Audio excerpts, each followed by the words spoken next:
Good weekend, all. Ira Epstein, and here I am on Tuesday, January 10th, 2023, 6:40 p.m. Central Time. First thing I got to tell you, I'm leaving for 3 days. I'm going to take a short vacation. I need it. I'm burned out. I don't want to look at the markets over the next 3 days. And that's what I'm going to do. Now, I've had a planned vacation, or my wife has had one planned for me for this period. So we leave in the morning, and I'll be back with you no later than Monday morning. That doesn't mean that I won't sneak, and if I can, I'll put out some of these updates. If I'm just sitting in a hotel room, I have the ability to do it. But if she's got me going to different places and we're running around and we'll be on an island, it's going to be probably not doing that. I don't do this very often. This will be the first 3-day period if I don't do that in years. Ask my subscribers, they'll tell you that. Okay, so this is an important week in the sense that we now are going to get the earnings reports from the big banks kicking off, and we get a CPI number. This is a marking time market right now. What do I mean by that? You're in the sixth trading day of the new year? Not very far. Tonight's the 7th. The market's got a battle.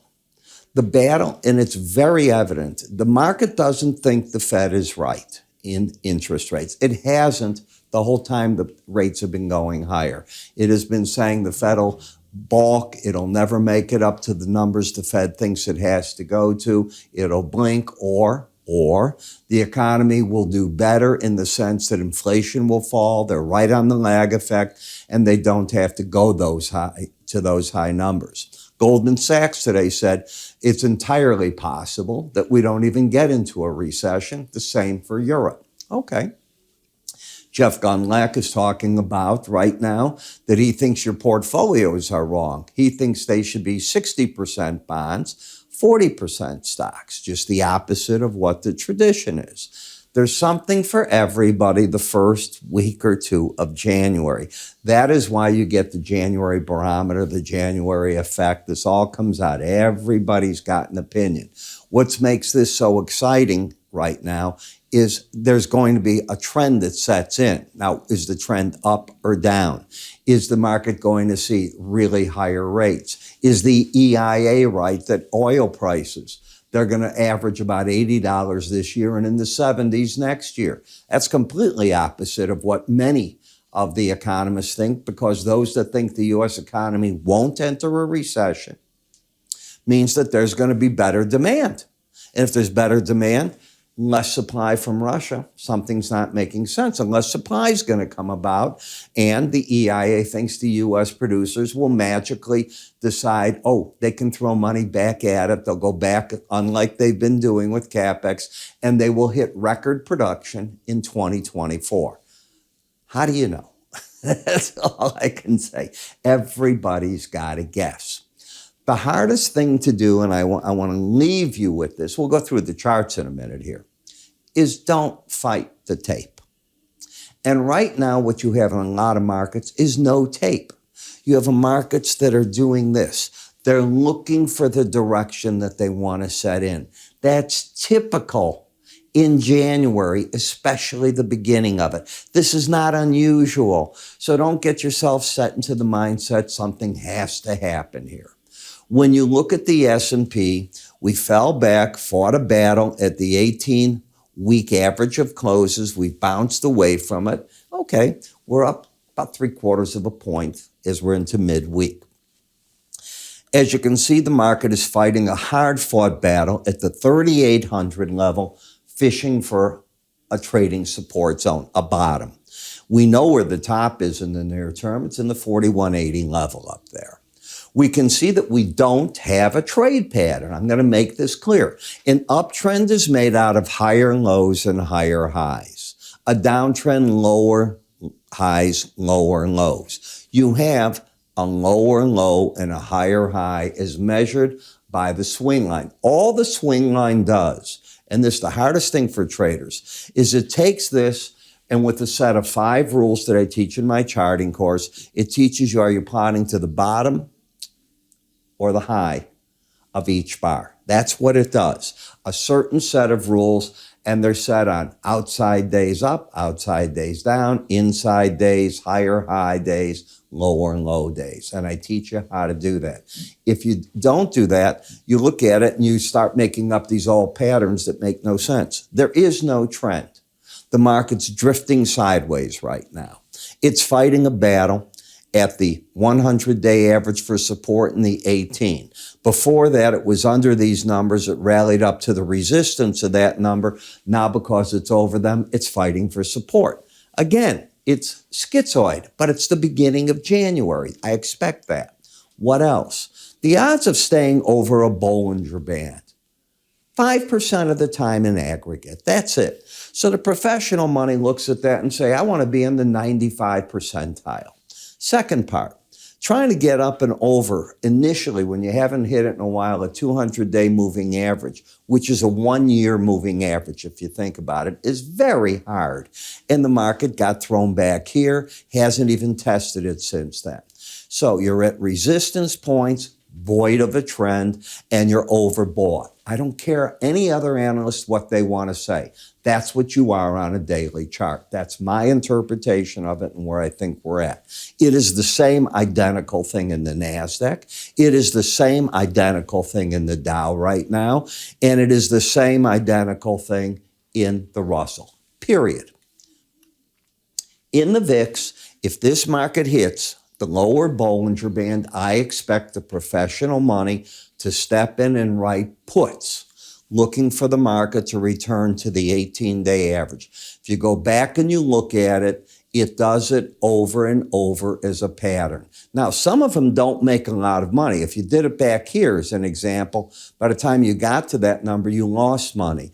But if you write a call when you hit it up there, it comes back. I can prove to you over time that has been a strategy that I've seen the pros do over and over. Now, have I tested it for 20 years back? I have not. Do I believe that that's what they do? I do. But what I hate about it right now, and I want to share that, is you're going sideways. There's not a lot to be had in this market. I hate sideways markets. I find these ideas work better when you get a market that is popped one way or the other. The moment it's in sideways pattern, you can have a problem. In addition, the VIX has lost its importance. Yes. Do you think this is acting as an insurance hedge? That's basically what it is. Not really. Traders have moved to some other strategies, so important to recognize that. In the bond market, this is the long-term money, it's going to be very hard to get back here and tell me that interest rates are going back to these levels. Something would have to happen absolutely crazy to make that happen again. So what this market has done is it, in the very back end of the curve yield, is saying, hey, from the 20-year on, if you look at TLT as in at the ETF, no, the Fed's actions will probably keep that fairly stable, and that's what you're doing right now. I mean, the reality is from there to there, you have a trading range and you're about in the center of it. Is there an uptrend? There is an uptrend at work until you take out that low. And the trend is up and you're in a support zone.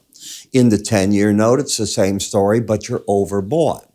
In addition, you're starting to get the 18-day average go over the 100. So you're getting a bullish crossover. Do I trust it going into the earnings and the CPI is the big question. As a chartist, until this low is taken out, the market is bullish, period.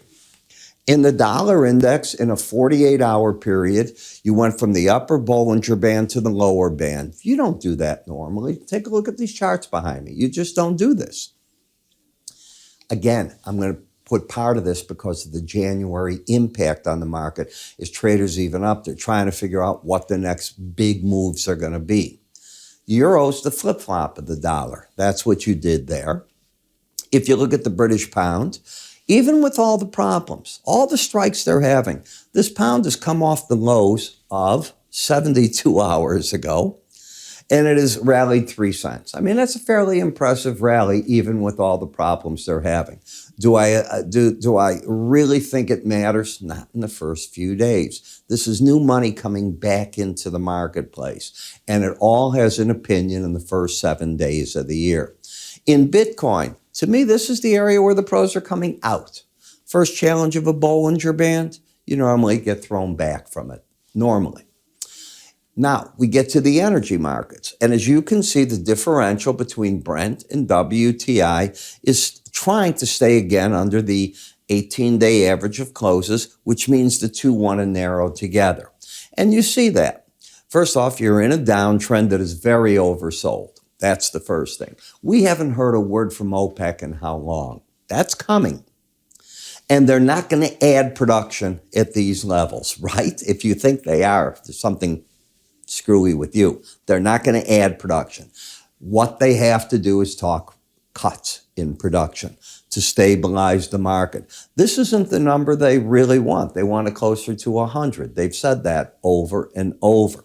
And as the market puts pressure on it, the only thing they can do is take some supply off the market. In WTI, we already said the spread difference is narrowing. You're in a downtrend. Again, you're oversold. Then we step over, darn it, I forgot to do this yesterday. The heating oil, and this is heating oil, not crude oil. In a downtrend, you get a bounce to the 18-day average. That's the resistance point. And natural gas, you're at what, 13-month lows? Lows. What's the weather like? Other than the rainstorms, which are big and needed in California, big and needed, okay? Nobody's talking that this is replenishing a lot of the drought-stricken lands there. I have one of my clients wrote me, showing me a dairy farmer, and he's saying it's all going out. I've read a lot of reports where that is not the case. I'm reading reports where in the Sierras and other ski resorts, there are bundles of snow coming in. The snowpacks are building. This is good news, not bad news. What we need is that to move into Nevada, help Lake Mead and some of the other areas. And then what we don't need is another drought condition to develop right afterwards as we get into the summertime. We don't want to see that. But good news, Mother Nature has a way of fixing the planet, and let's hope that this is it. I hate what it's doing to the people there. I understand 90% of the people are being impacted by it in that state. It's a huge state. So I feel for that, but they also need the water levels. So you got to deal with one and the other. Okay, Oprah had, I guess, leave her home in Montesano if she still lives there, and Prince Harry and everybody. But as you take a look at what's going on, it's embedded, it's still bearish, and this is not just an American phenomenon. Europe has benefited. Russia in their war. I watched last night. I'm really tired. I was watching at 2 a.m. last night, the story of Hitler as he took on Stalin and how he kept lying to him about, he's not going to invade ever Russia. They're going to divide up the Baltics and all, and what he finally did. And of course, how Mother Nature came to play. Unfortunately, this time around for Putin, Mother Nature has come to Ukraine's aid and Europe's aid. And it's not that brutal winter that it could have been. We're already at January 10th. It can get really cold, but we're already through December. We're halfway into January almost. This is not the event that Putin wanted to see, and certainly not what he was counting on, okay? It's that simple. And this is a bear market still. Until the bear market's over, it ain't over. I made a mistake the other day. You had a sell opportunity, and I said, you've been down already 40% in price from back here. Maybe it's too much.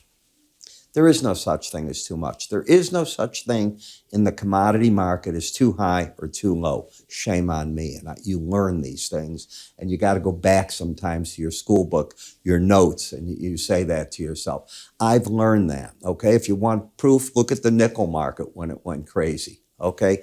There's just these things occur, and you pay attention to them. And, these words of wisdom I like to teach in my complete research. And I'd like to give it to you. It's that simple. For 2 weeks, I'd like to show you Monday through Thursday, my 2 market letters that when I write them, and I'm going away for 3 days, but you will get them when I get back, my morning videos, the special reports I put out, everything there.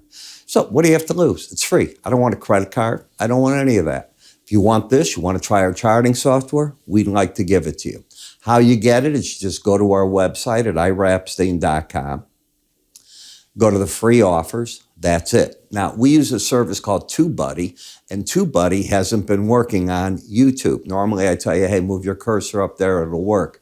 It's not us. It's them. They know the problem. They're a great company. They're working on it. Maybe we should get a refund while they do that. My clients always ask for refunds if something's breaking. In any case, I'm joking about that. Things happen. You can call my staff. You can go to our website. Take advantage of it. When I get back Monday, I'll be fresh, ready to rock and roll. You have a good one. Take care now.